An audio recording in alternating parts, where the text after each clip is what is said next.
Yeah, can you hear me? Yeah, good. Hi, and welcome to Automatically Generating Eurorack Hardware by connecting Eurorack-Blocks and Faust. My name is Raphaël Dinger. I am a software developer at HomeForce. We make plugins like Homicide, and Homeboys. In this talk, we are going to show how to start from a Faust program, then turn it into a virtual Eurorack module that we can test on a desktop computer to finally produce the real Eurorack module. Eurorack exposes controls like buttons, a patch area to connect the modules together, with audio inputs and outputs, control voltages to modulate the parameters with LFOs or ADSRs, for example, and gates, triggers, and clocks to synchronize the modules. But first, before we start, I'd like to talk more actually about that. Why are we doing all this project? What is the project vision? So we believe that modular systems, like Eurorack, foster the artist's creativity and complements the desktop software for what it can't easily bring. So why? Because diversity enables creativity. You can de facto play together on a modular system when you need to take control, when you need to take turns in front of a computer because one single person can only reach the mouse. Because creative flow, because short feedback loops brings creative flow. In a modular system, you can immediately reach any buttons when you need to navigate in a DAW. Because you are forced to listen rather than look at some numerical value on a computer screen, and because living in the moment maximizes creativity. When you can't save projects, you can't save presets. When you unpatch, when you turn off, everything is gone forever. So how are we going to do that? Making analog modules is very hard, like designing an analog module is very hard, and this expertise is quite rare. While at the same time, we have a lot of talented audio DSP developers. So one way to achieve that, if we want to make more modules to make this platform popular, is to make it more accessible to the audio DSP developer and by extension to the software developer in general. Okay? So this idea is not new. There is a lot of generic programmable modules, so I've shown some of the most famous ones. On the left, the Daisy Patch module from Electrosmith that I've been using, and it's kind of all started this project. So it seems great, but there are some problems. So first, they have a fixed configuration. For example, the Daisy Patch has 4 controls. But what if you want 4 knobs? But what if you want 5 or more? Conversely, they take a lot of space. What if for the Daisy Patch you don't need all those audio inputs, or you don't need MIDI at all, for example? You could make it more compact. And finally, you can see that they all have screens and encoder to compensate for the lack of buttons. And this is not great for live performances because it breaks this creative flow. So our goal, instead, what we want to provide is an optimal user experience by letting the developer choose their configuration, the number of buttons, and also their layout. Okay? But this is hard because you first need to do some hardware engineering and then bare metal embedded system development and you need to have this expertise before you start to even write your first line of audio DSP code.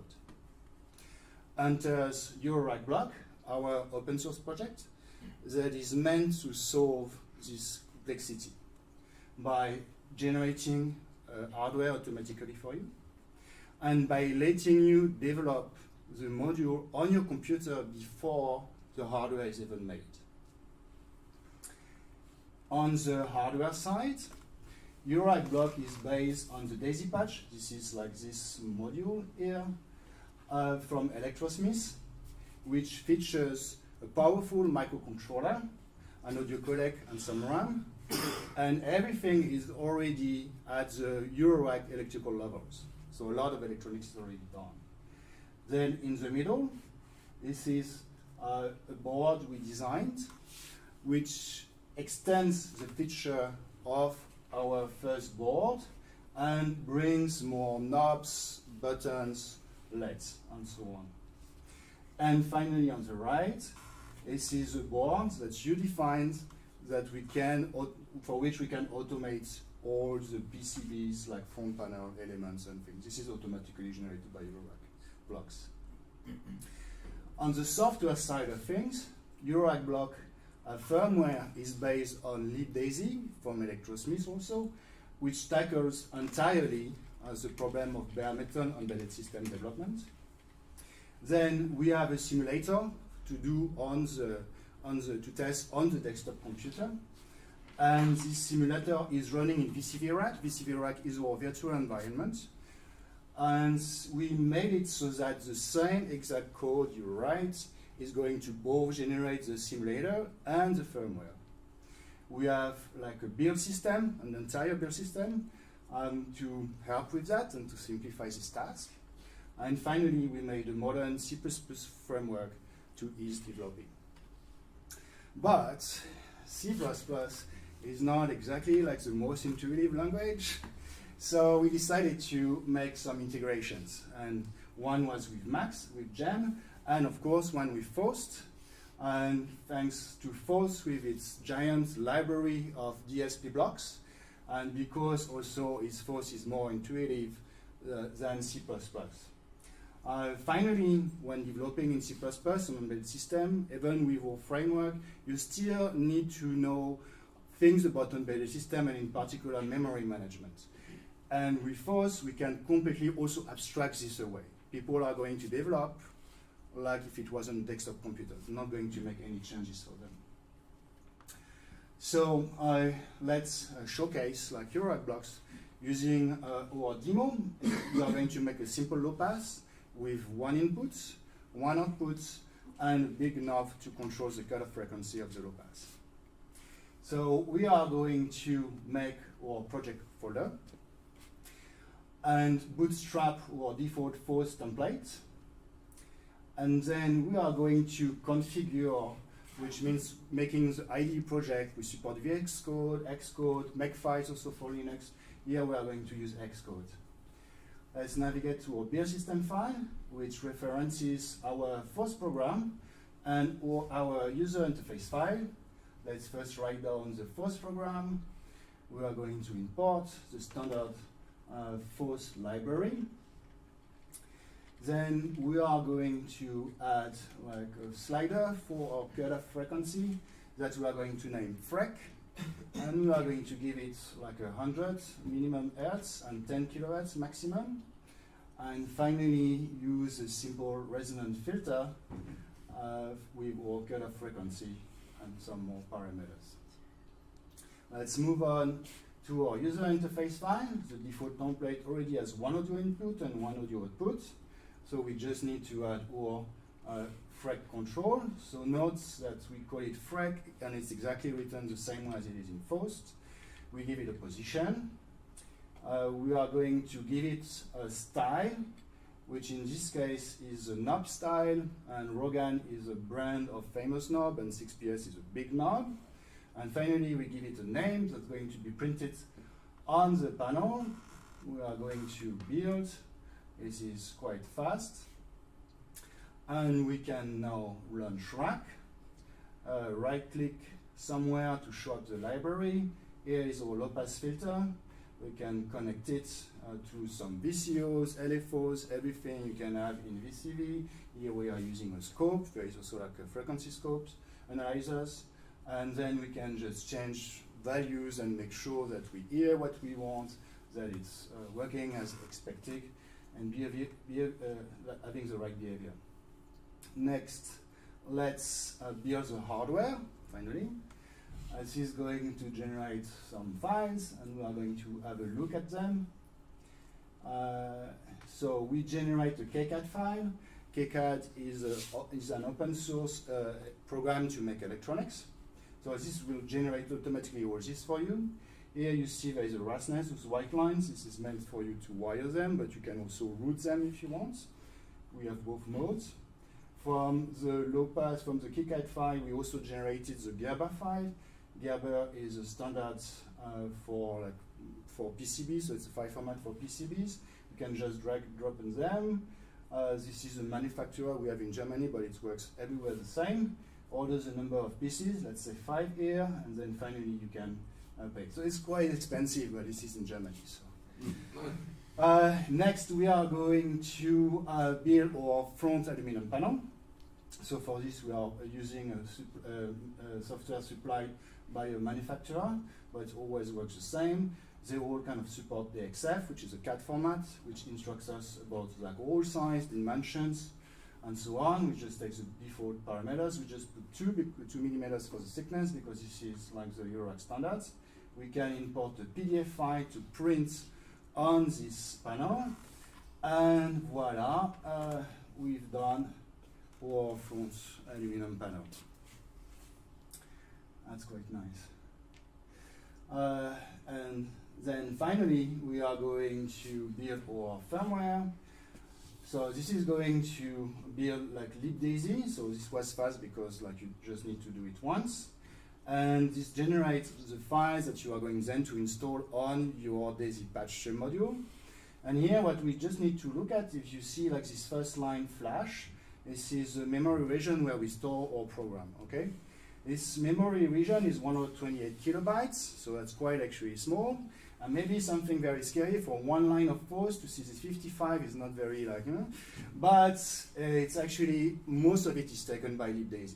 Okay, so I don't think like you can really make you can make a program that would just extend this memory, so that would overflow this memory, but that would be a very big program. So here, 128K, and this is important to remember for after. So now let's look under the hood of how we connect Eurorack-Blocks and Faust. We have 2 topics. One is competing definitions. We have a FREC UI primitive in Faust, okay, on one side, and on the other side we have another, we have a control named FREC in our user interface file. So we need to reconcile them, and we are going to do this using binding. Okay, this is the first topic. The second topic is memory allocation. Faust needs to allocate memory, reclaim some, request some memory, and we need to fulfill that while making sure that we fulfill the embedded system constraints. And we are going to look a bit into that later. Faust integrations are done traditionally using architecture files. So here, if we zoom in, this is just a part of the code to create just one control. So this whole thing is generated, this whole code is generated by Faust. This is our implementation that we need to do. And Faust is going to call us with like the parameter name, a pointer to the scalar value, which holds the number for this parameter, and then min and max, initial value, and so on. If we zoom out, so this is like just still actually clean, but this is what is everything about UI. You are going to have boxes, so which correspond to groups, or H group, V group, for example, in Faust. And those are nodes, basically, because this all makes a tree. So we have nodes, and then we have leaves, which are the control, like check buttons, sliders, and so on, okay? And so we have every time like the parameter name, and then actually like this scalar value, and some more options. So by raise of hands, how many people knows about the -JSON option of the Faust compiler? Yes? 2? Right, on the internet, no? No. Okay, no, okay, 2, yeah. So let's see how it looks like. So same thing, I've cleaned it. So that, but we can see that the JSON, so this is information you have at build time. is exactly the same content as what we have in the Faust generated code that is run that you have at runtime. Okay, the same parameters, exactly the same thing. The only thing we don't have is like the pointers, the scalar value, of course, but we have everything else. But there is actually a very interesting thing about that, because here, when, for example, your code is open vertical box, in your firmware during runtime, you can't predict what is going to be the next call when you are using architecture files. And then here, suddenly, you have this information at build time. So you can generate code which contains already the prediction that you will have at runtime. Okay? You already know what's going to happen, because you already have at build time. And you generated code then for that. So let's look at our crazy implementation of how we actually bind all that. We make this lookup. There is literally nothing, because on the architectural file side of things, because we can ignore the label and all the parameters. We already know them. And the only thing we don't know is this zone, so this pointer to the scalar value. This is the only thing we store there. That's it. This is our implementation on the first side, because everything else is done at build, in a generated code. Okay? But why? Yeah. So this is just a lookup, okay? That's not much, right? So why are we doing this? Everyone has an idea, maybe? I have one. Yes? Because you want to make the connection between the... Yeah, but why are we doing it build time rather than at runtime? Because you want to minimize the code size, exactly, that's that. We can reduce code size. Remember, we have 128 kilobytes. Every time we take more, it means more is less for your Faust program. Okay? So, I mean, we are probably not going to win so much, but still that's something. But where this is really going to shine is for memory allocation. So Faust added quite some time ago, but it's quite new also. Ways that Faust can, how Faust access actually the memory that you gave. Like how many times I give the memory access, like by read or written. Okay, you can know how many times and things. And at the same time, in the DAISY patch module, you have two RAMs. You have one fast but small inside the microcontroller. Okay, and it's quite small. It's 512 kilobytes. And you have an external one. It's big, but it's slow. It's 64 megabytes, but it's 5 to 10 times slower than the one in the microcontroller. Okay? So, of course, we would want to put everything in the fast small RAM, but maybe it's not everything is going to fit, right? So we will need to decide, probably depending on how many things are accessed. If things are accessed really often, we want to have them, of course, in the fast RAM. So this is a variant of the NACSAP combinatorial program, which is generally non-polynomial. But maybe our instance is a bit better than that, we'll see. But what is good about this method is that because we do this at build time and not at runtime, we can pre-calculate everything. Because then we know exactly what Faust is going to call us. We already know.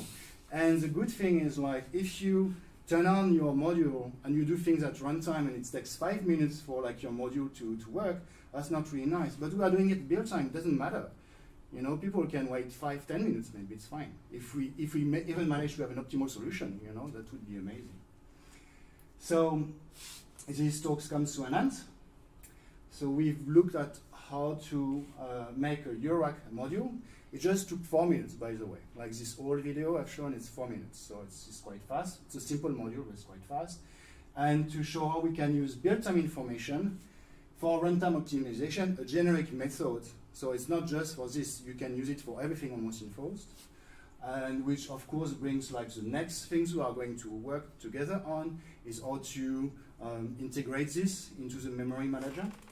And probably even actually making other things, because for example, if you access RAM linearly, you have better like access patterns than if it's completely random. So maybe Faust can also encode this sort of information. You are more than welcome to join the project. I have a video after about actually this firmware module. If we have still some time, I have no idea. I have also brought the, like all the modules you've seen actually in this talk, they are there, okay? And I have like some power supply and things, so if you want to turn some buttons later and have fun, like, you are welcome.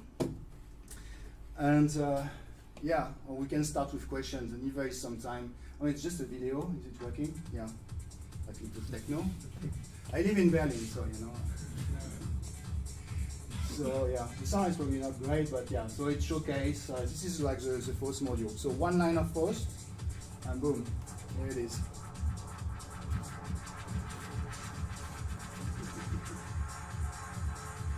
Okay, so yeah, maybe enough. Let's go to questions. Like, how much time we have left? Oh, we have plenty of time. Oh yeah, we have plenty of time. It went really fast. Okay. Okay, let's go to questions maybe. Okay, thank you so much.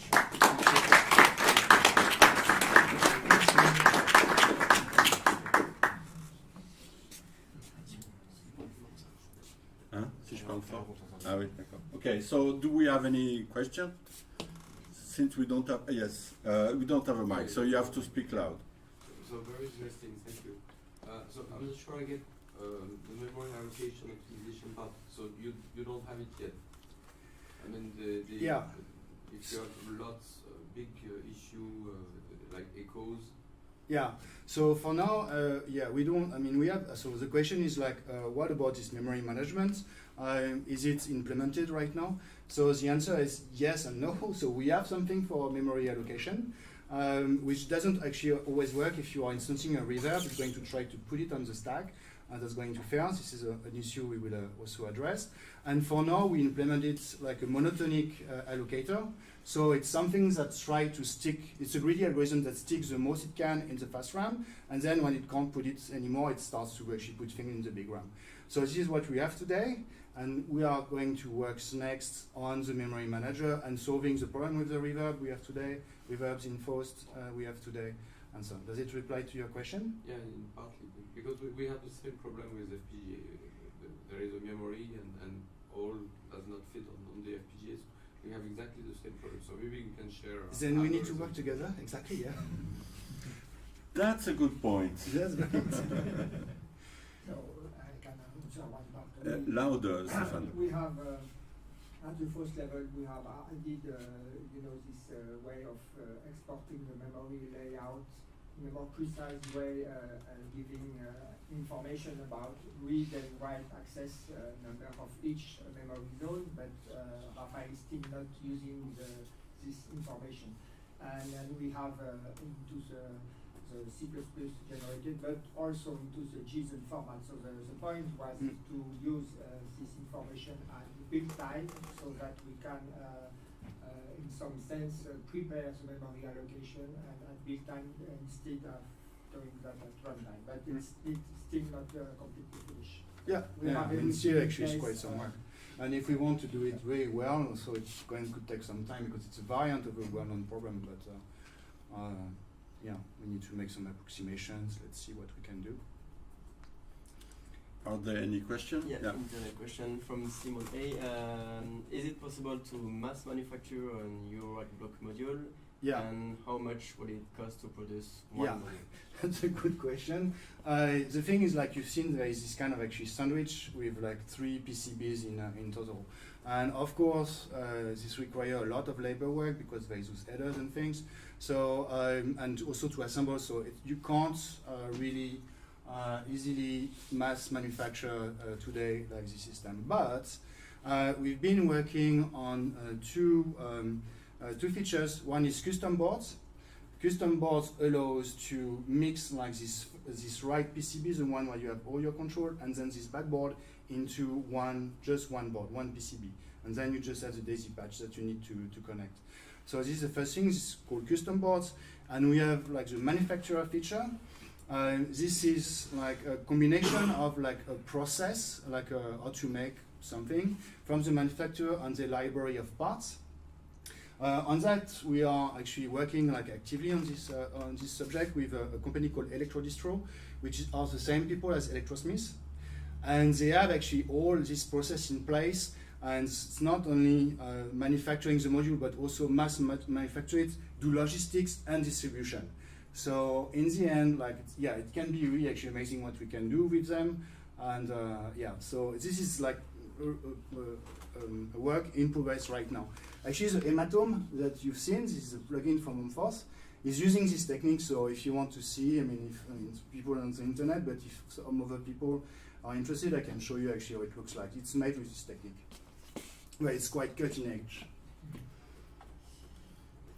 Another one from Ryan Brown. Where do you buy the STM32H7 chip for the Daisy? Well, it's really, it's a very, very good question also. This is a question I had a lot at Superboost. So this STM32H7, it's like it's the microcontroller you have on those Daisy Apache module. So we don't need to take care of it because Electrosmith does. No, I mean, so I'm joking, but yeah, it's what they do. But a lot of producers had this problem of like, oh wait, we can't actually find any actually of those chips now, because usually they make series of 100 or something like this. And Electrosmith is producing for Qubits Electronics, for Noise Engineering, which are two famous brands of Eurorack. They make all their Daisy patch pods, Daisy seed, Daisy field, and whatnot. And also I think like maybe some modules from 2HP, which is also a very big brand. So it's a lot. So when they buy, they don't go to buy to global suppliers like DigiKey or Monster. They directly negotiate with ST Microelectronics. Their lead time is like 52 weeks plus, but they place the order before. So the thing is like they don't get out of the STM32H7 because they actually plan it with the manufacturer. So, but because they order massively, that's the thing. But yeah, that's a really good question that a lot of people in Superboost were really wondering.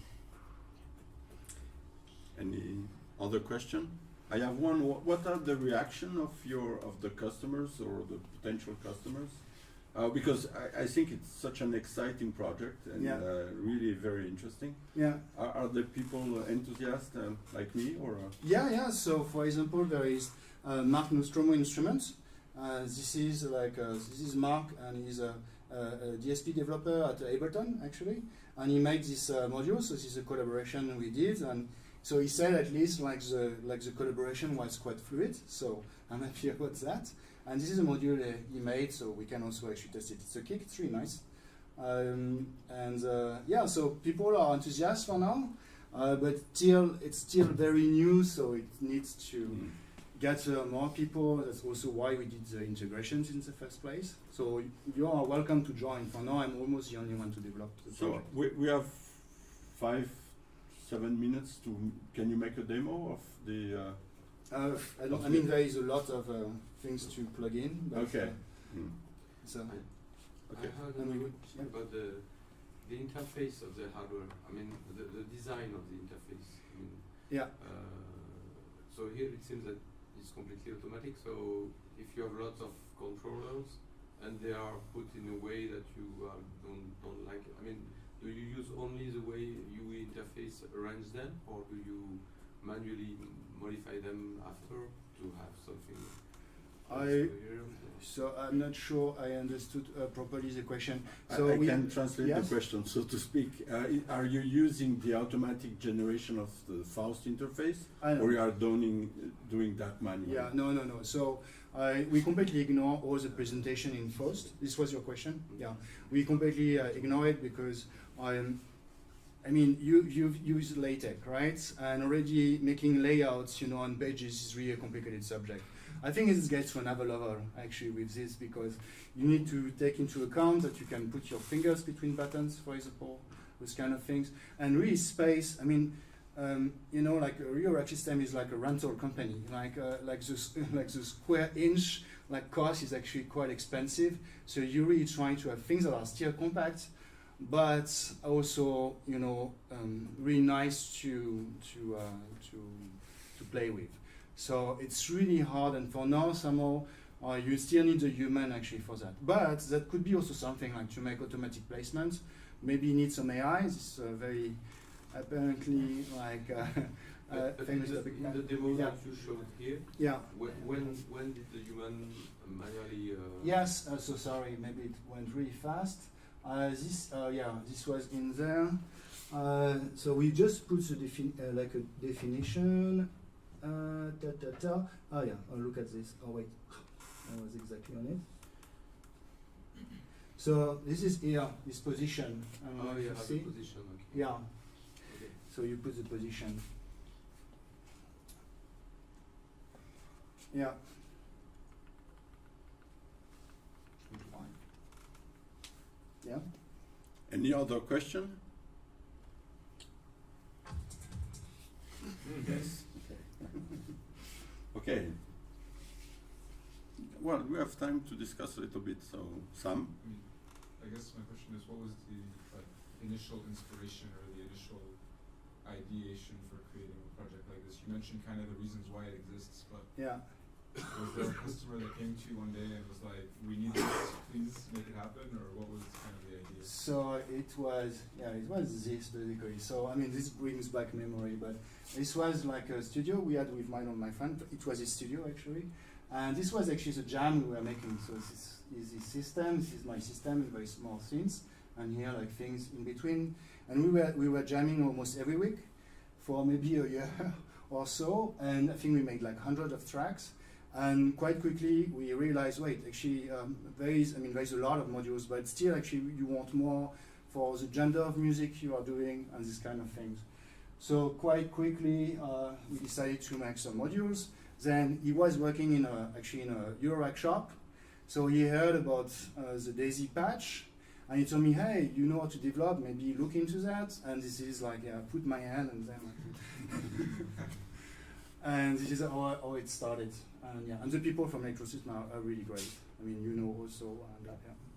And the connection with Faust was at some point we discussed about memory allocation issue Yeah. on the Daisy Slack channel, Yeah, and then we exactly. connected together And this was, yeah, started like Yeah. a few months ago.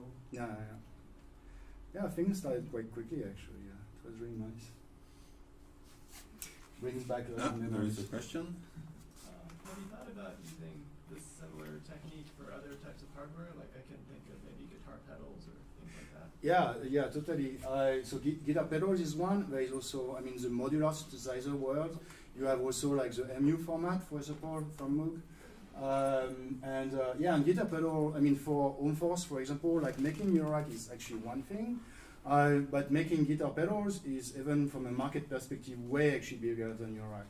So, and for us, it's more or less just putting like this thing in a box, more or less, So yeah, it's totally something we are going to do. People have been asking like a frat modular, I think was asking already for the MU format. And let's see where this goes. This is open source, like you make it what you want in the end. If you want to join with that, you are more than welcome. So take the little, where is it? It's here. Yeah. Oh, no. Okay, now we try.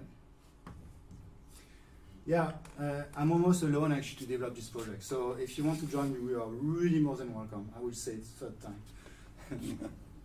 Okay. The QR code. Okay, thanks again, Raphael. You're welcome.